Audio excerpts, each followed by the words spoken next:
तेरे चरणों में स्वामी मेरे कोटि प्रणाम। Friends, welcome back to my channel. कैसे हैं आप सब? आशा करती हूँ अच्छे ही होंगे। आज मैं आपके सामने एक नई वीडियो लेकर आई हूँ जिसमें मैंने गुरु के बारे में बताया है।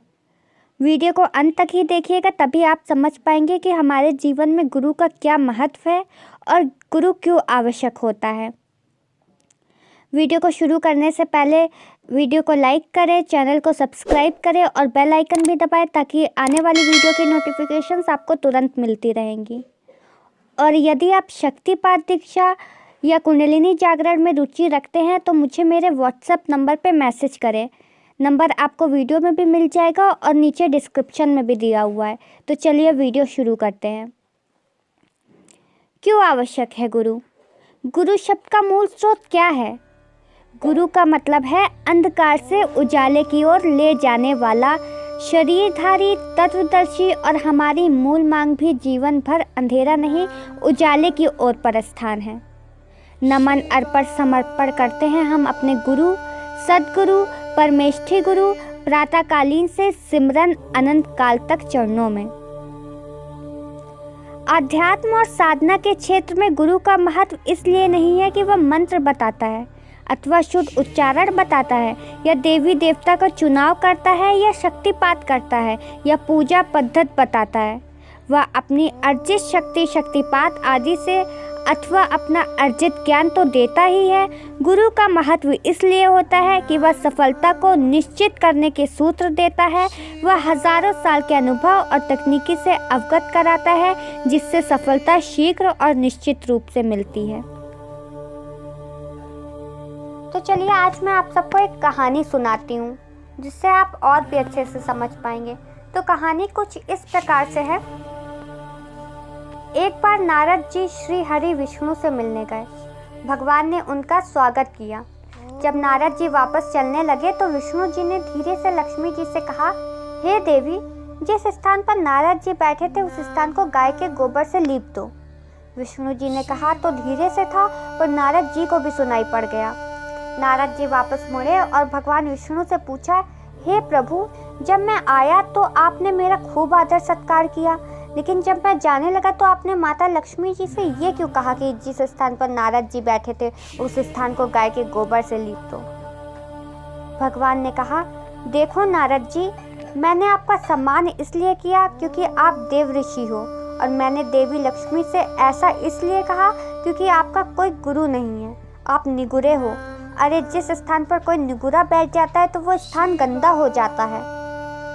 यह सुनकर नारद जी की धड़कन तेज हो गई और उन्होंने विष्णु जी से कहा, प्रभु आपकी बात सत्य है, पर मैं गुरु किसे बनाऊं? भगवान बोले, नारद जी धरती पर चले जाओ, जो भी व्यक्ति सबसे पहले तुम्हें मिले उसे ही अपना गुरु मान लेना। नारद जी भगवान को प्रणाम करके धरती पर आए तो उन्हें सबसे पहले एक मछली पकड़ने वाला मछुआरा मिला। यह देखकर नारद जी वापस श्री हरि विष्णु के पास पहुंचे और कहा, प्रभु वो मछुआरा तो कुछ नहीं जानता है, मैं उसे कैसे गुरु मान सकता हूँ। यह सुनकर भगवान ने कहा, नारद जी अपना प्रण पूरा करो। नारद जी वापस उस मछुआरे के पास आए और उस मछुआरे से कहा, आप मेरे गुरु बन जाओ। पहले तो वह मछुआरा माना नहीं, लेकिन बाद में बहुत कहने पर मान गया। मछुआरे को राजी करने के बाद नारद जी वापस भगवान के पास आए और कहा, प्रभु मेरे गुरु जी को तो कुछ भी नहीं आता, वो मुझे क्या सिखाएंगे। यह सुनकर विष्णु जी को क्रोध आ गया और उन्होंने कहा, नारद, गुरु निंदा करते हो, जाओ मैं तुम्हें शाप देता हूँ, तुम्हें 84 लाख योनियों में भटकना पड़ेगा। यह सुनकर नारद जी के होश उड़ गए और हाथ जोड़कर बोले, प्रभु इस शाप से बचने का कोई तो उपाय बताइए। भगवान ने कहा, इसका उपाय जाकर अपने गुरु जी से पूछो। नारद ने सारी बात जाकर अपने गुरु जी को बताई। गुरु जी ने कहा, चिंता मत कर, अब तू मेरा चेला बन गया है, इसलिए तेरी समस्या का समाधान मैं करूँगा। ऐसा करो, तुम भगवान को 84 लाख योनियों के चित्र धरती पर बनाने को कहो। नारद जी की प्रार्थना पर भगवान ने धरती पर 84 लाख योनियों के चित्र बना दिए। यह सब देखकर गुरु जी ने कहा, अब तुम इन चित्रों पर लेटकर गोल गोल घूम लो, इस तरह से तुम्हारा 84 लाख योनियों से छुटकारा हो जाएगा। गुरु आज्ञा समझकर नारद जी ने ऐसा ही किया। अब गुरु जी बोले, सुनो, तुम भगवान से कहना कि मैं 84 लाख योनियों में घूम आया हूँ, मुझे माफ़ कर दो। आगे से मैं गुरु निंदा नहीं करूँगा। नारद जी ने भगवान को जाकर बताया, प्रभु मेरे गुरु जी ने कहा है कि 84 लाख योनियाँ जो धरती पर अंकित है उन पर लेट लेट कर घूम लो, और मैंने गुरु आज्ञा समझकर ऐसा ही किया।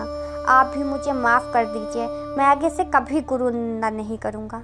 यह सुनकर विष्णु जी ने कहा, देखा नारद, तुम जिस गुरु की निंदा कर रहे थे उसी ने तुम्हें शाप से बचाया। गुरु की महिमा अपरंपार है। कहा भी गया है, गुरु गूंगे गुरु बावरे, गुरु के रहिए दास, गुरु जो भेजे नरक को स्वर्ग की रखिए आस। अर्थात गुरु चाहे गूंगा हो, गुरु चाहे गुरु बावरा हो, गुरु के हमेशा दास रहना चाहिए।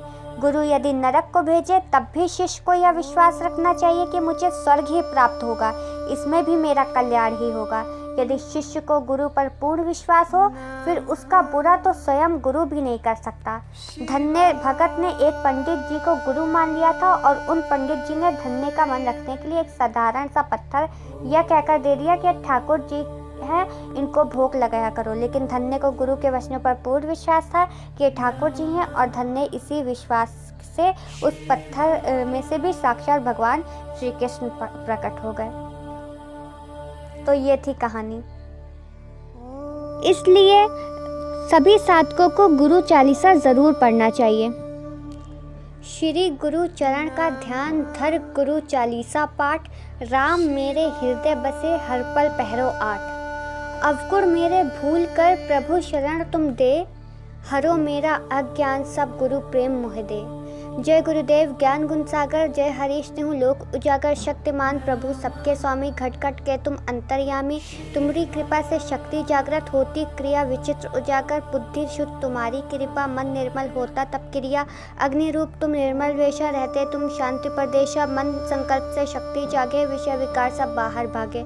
शंकर रूप प्रकट तुम माही कृपा, शिष्य वर्ग के ताई। मात पिता तुम शिष्य वर्ग के करते कृपा अनुग्रह करके। गुरु छोड़ ईश्वर नहीं कोई, जग का पालनहार भी वही। गुरुदेव जगत उपजाता, उसमें ही फिर जगत समाता। गुरुदेव सबके रखवारे, भूत पिशाच नसावन हारे। वेद शास्त्र तुमरो यश गावे, मंत्र यंत्र सब महिमा गावे। यज्ञ ज्ञान तप भी जो कीजय, गुरु जाने बिन व्यर्था चीजें। गुरु चरणामृत लीजे सोई, माया छूट परम पद होई। गुरु मूरत जो सदा ध्यावे, अमृत फल सहजे व पावे। गुरु से अंधकार मिट जावे, रू शब्दे प्रकाश फैलावे। गुरु से बढ़कर तत्व न कोई, करे अनुग्रह सो गुरु होई। जग दावानल माही उबारे, माया अंधकूप ते काढ़े। तामन माही मैल न होवे, गुरु मंत्र जो चित्त लगावे। गुरुदेव में वेद प्रकाशित, नमन करे मन हो उल्लासित। दिशा जाही गुरुदेव विराजे, ताही मुख कर नमन कराजे। गुरु सिमरन है ज्ञान उपाय, अंधकार ताका मिट जाए। गुरु चैतन्य शाश्वत ऐसा, जैसे बना अनंत आकाशा। जीव चराचर में गुरु व्यापक, शिव शक्ति जो सर्व प्रकाशक। शक्ति रूप वाहन आरूढ़ा, तम का नाश करे अति गूढ़ा। जन्म जन्म के पाप नसावे, अंतर मन में सुख उपजावे। है गुरुदेव जगत के स्वामी, हर घट व्यापक अंतर्यामी। ध्यान का मूल गुरु की मूरत, पूजा है चरणों की धूरत। मंत्र मूल गुरु उपदेशा, मोक्ष मूल है कृपा विशेषा। गुरु आदि अनादि प्रदेवा, उससे बढ़कर अन्य न देवा। गुरु रुष्ट नाही पछ पावे, चाहे शंकर उसे छुड़ावे। ब्रह्मा विष्णु शेष महेशा, गुरु देव ही सकल अशेषा।